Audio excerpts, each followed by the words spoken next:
안녕하세요. 이민경 행정사입니다. 오늘은 국제물류 주선업에 대해서 말씀을 드리겠습니다. 이제 우리나라가 수출 강국이죠. 그러니까 굉장히 수입과 수출이 많이 이루어지다 보니까 자연스럽게 국제물류 주선업이 아주 중요한 업 중에 하나라고 볼 수 있습니다.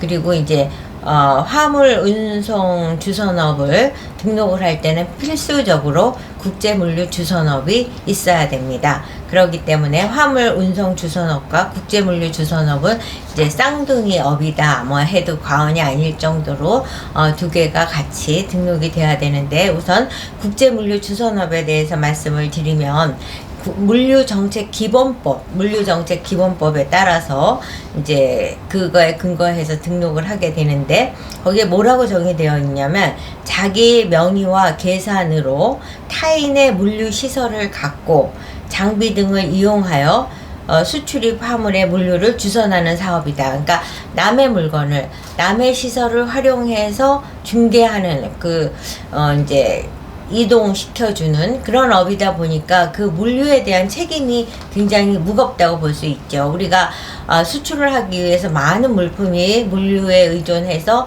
해외로 나가고 있는데, 그 물류 주선업의 그 대표가 그걸 책임을 다하지 못했을 때는 보상을 해야 되는 문제점이 있기 때문에 여기는 이제 법인의 경우는 3억 원 이상의 자본금이 있어야 되고, 개인의 경우는 6억 원 이상의 자본금이 있어야 됩니다. 그거는 책임을 다하려면 적어도 그걸 책임을 질 수 있는 자본금을 보유하고 있는 게 중요하다는 것을 이제 반증하는 거라고 볼 수 있겠죠. 그리고 또한 보증보험은 개인이든 법인이든 1억 원 이상을 가입을 해야 됩니다. 그리고 이제 국제물류 주선업을 등록하는 절차는 광역지자체에 등록을 하니까, 서울인 경우는 서울시, 또 경기도의 각 시에서는 경기도 뭐 이런 식으로 광역지자체에 등록을 하게 되고, 등록할 때 서류가 어떤 서류가 준비되어야 하냐면은 등록 신청서가 필요하고, 법인 등기부등본, 거기에 이제 3억 원의 자본금이 있다는 게 명시돼야 되겠죠. 그리고 화물 배상 책임보험 1억 원 이상 들어야 되고, 그다음 항공화물 운송장, 선화증권 뭐 이런 것들은 이제 그 회사가 우리 국제물류 주선업을 등록하는 이 회사가 앞으로 사용할 그 문서에 샘플을 제출해야 됩니다. 그 다음에 사업장 임대차 계약서, 또 자가인 경우에는 등기부등본이 필요하고, 결격사유 조회를 위해서 기본증명서를 해야 되고, 주민등록번호는 반드시 13자리가 기재되어 있습니다.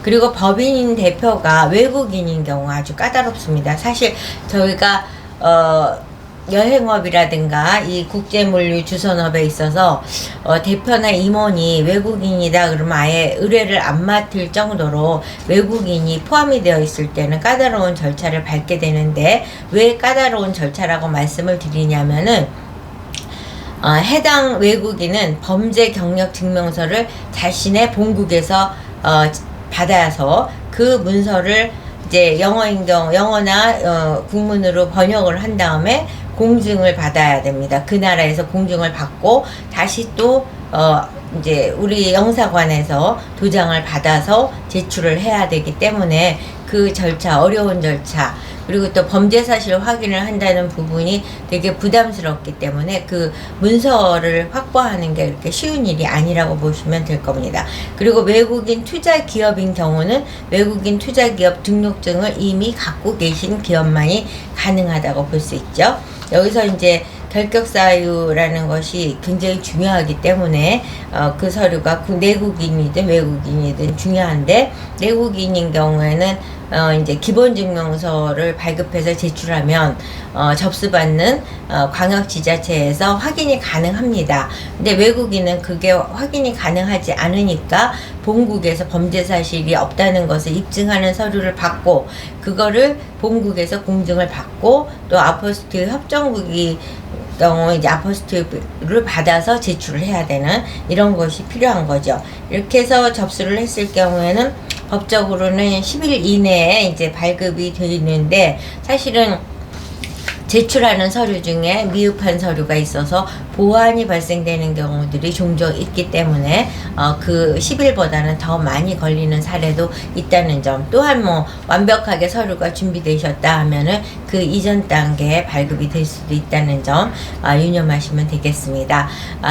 다시 반복적으로 말씀드리면 국제물류주선업 등록은 화물운송주선업 등록을 위해서는 필수적으로 등록해야 되는 업이기 때문에 국제물류주선업을 반드시 갖고 있어야 된다는 점, 국제물류주선업을 먼저 하고 화물운송주선업을 하는 순서가 바뀌어 있는 케이스도 있고 사례는 다양합니다. 어찌됐든 국제물류주선업을 등록하시고자 하는 의뢰인이 계시다면 이민경 행정사 사무실로 연락 주시면 최선을 다해서 등록 성공해 드리겠습니다. 여러분 좋아요, 구독, 알림 잘 부탁드립니다.